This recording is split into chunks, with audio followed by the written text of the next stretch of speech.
कल लोकसभा के चुनाव संपन्न हुए हैं और लोकसभा के चुनाव में तीसरी बार भारतीय जनता पार्टी के नेतृत्व में एनडीए की सरकार को और मोदी जी को भारत की जनता ने आशीर्वाद दिए।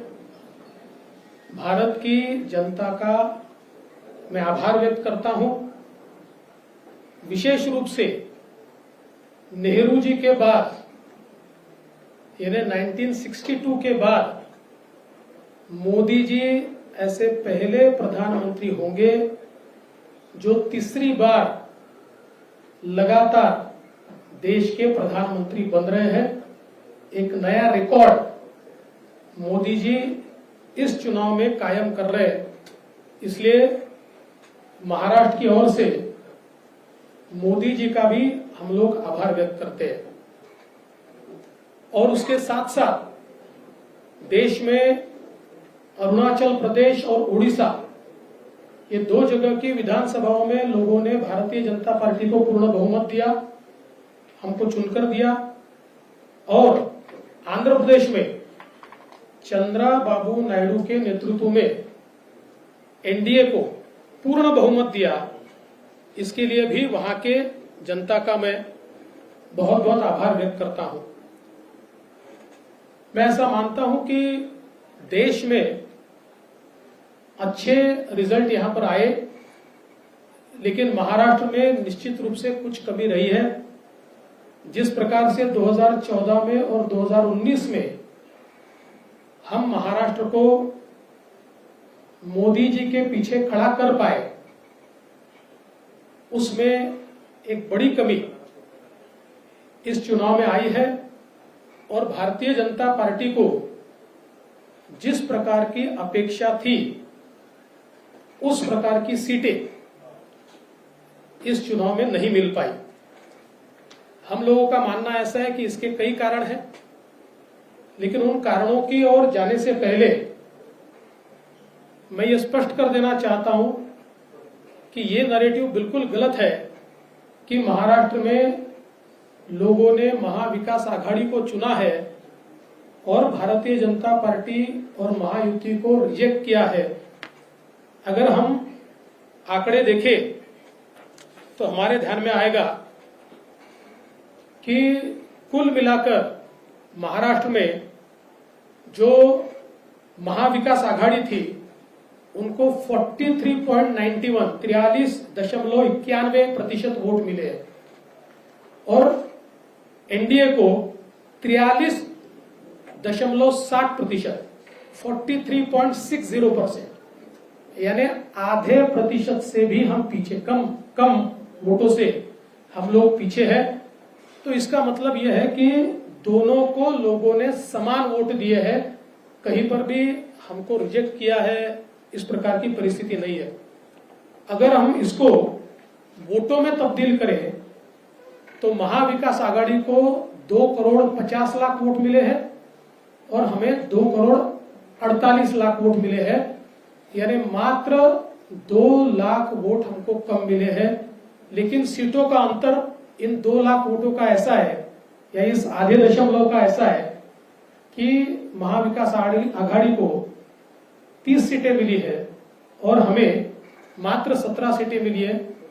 अगर हम मुंबई का विचार करें तो मुंबई में महाविकास आघाड़ी को 4 सीटें मिली और हमें 2 सीटें मिली, लेकिन मुंबई में महाविकास आघाड़ी को 24 लाख वोट है और हमको 26 लाख वोट है।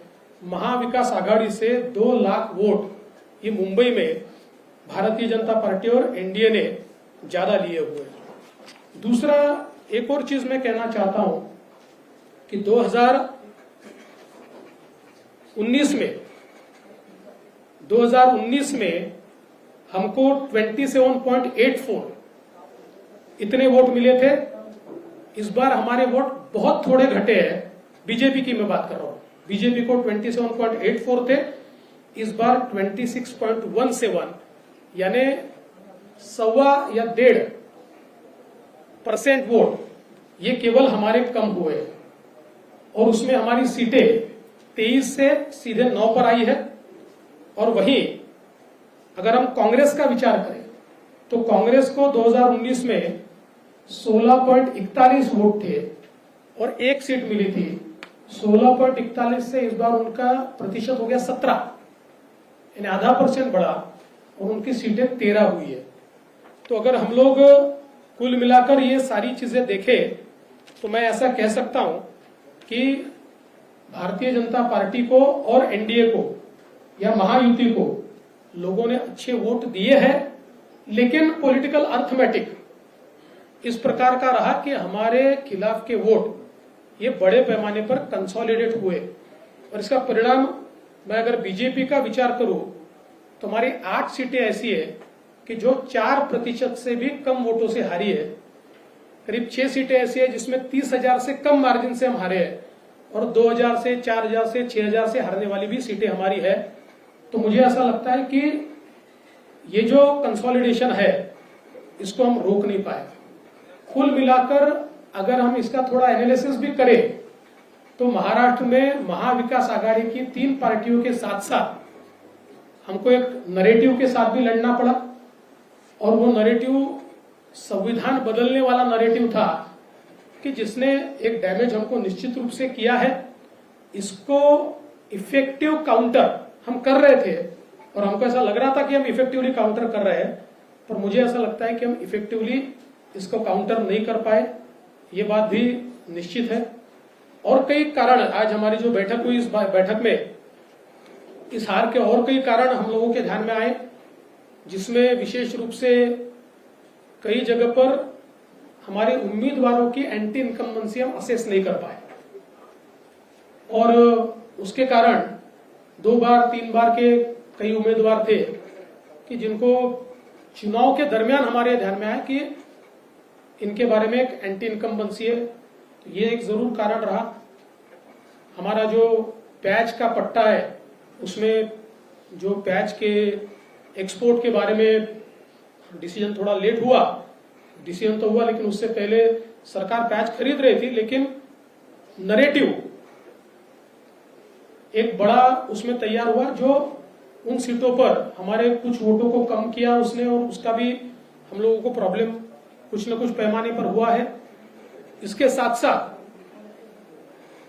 सोयाबीन और कपास के बारे में मुझे ऐसा लगता है कि उसमें हम लोगों ने जो अनाउंसमेंट की थी कि जो भावांतर योजना के तहत हम किसानों को मदद करेंगे, उस भावांतर योजना को हम लोग आचार संहिता से पहले लागू नहीं कर पाए, लोगों को हम पैसा नहीं दे पाए। तो उसमें भी एक हम लोगों की कमी रही है। और इसके साथ साथ और भी कई कमियां हमारी हैं, जिन कमियों के ऊपर हमने विचार किया और मुझे ऐसा लगता है कि इन कारणों के चलते कुछ सीटें हमारी निश्चित रूप से कम हुई। एक हम लोग बड़ा ब्रेनस्टॉर्मिंग भी इसके ऊपर करेंगे। अभी आज हमारे कई वरिष्ठ नेता नहीं पहुंच पाए क्योंकि कल देर रात तक काउंटिंग चली है। तो हम लोग सब लोग मिलकर फिर एक बार एक ब्रेनस्टॉर्मिंग करके और विधानसभा के लिए हमारी स्ट्रेटेजी तय करेंगे। और मैं निश्चित रूप से जो आंकड़े मैंने आपके सामने रखे हैं, ये आंकड़े इस बात को प्रूव करते हैं कि जरूर महाविकास आघाड़ी को एक इमोशनल एडवांटेज इन आंकड़ों से मिला होगा, लेकिन जमीन पर आज हम मजबूत हैं और अपनी गलतियों को दूर करके वापिस लोगों के बीच जाकर हम लोग जो हमको अधिक का लोगों से आशीर्वाद चाहिए वो संपादित करने की कोशिश करेंगे। इस पूरे चुनाव में हमारे प्रदेश के अध्यक्ष बावनकुळे जी, हमारे मुंबई के अध्यक्ष आशीष शेलार जी, इन्होंने बहुत अच्छा काम किया है। मैं निश्चित रूप से उनकी प्रशंसा करता हूं। कार्यकर्ताओं ने भी जी जान से काम किया है। भारतीय जनता पार्टी के कार्यकर्ताओं ने केवल खुद की कॉन्स्टिट्यूएंसी में नहीं, शिवसेना की और एनसीपी की कॉन्स्टिट्यूएंसी में भी बहुत अच्छे से काम किया है। हाँ, ये जरूर है, और जो मैं स्पष्ट रूप से मान्य करता हूं कि हमारे जो मित्र हैं उनके साथ नीचे कुछ प्रश्न निर्माण हुए हैं जिसको हमें पाटना होगा, जो हमने चिन्हित किए हैं, और जल्दी ही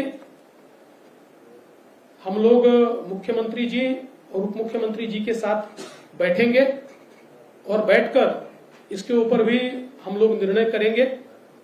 और साथ साथ महाराष्ट्र में चूंकि एक प्रकार से भारतीय जनता पार्टी की सारी जिम्मेदारी महाराष्ट्र में एक लीडर के रूप में मेरे ऊपर थी, तो ये जो हमारा महाराष्ट्र में डिबैकल हुआ है या जो हमें एक प्रकार से हार मिली है, हमारी सीटें कम हुई है, इसकी पूरी जिम्मेदारी ये मेरी है। मैं इस जिम्मेदारी को स्वीकारता हूं। कहां कमियां रही है उसको पूरा करने की कोशिश करूंगा। मैं भागने वाला आदमी तो हूं नहीं, और जोरों से मैदान में उतरूंगा और हमारी पूरी पार्टी को साथ में लेकर हम लोग वापस नई स्ट्रैटेजी तैयार करेंगे, और नई स्ट्रैटेजी तैयार करके हम लोग जनता के बीच जाएंगे। जनता का जो विश्वास है उस विश्वास को हम लोग संपादित करेंगे।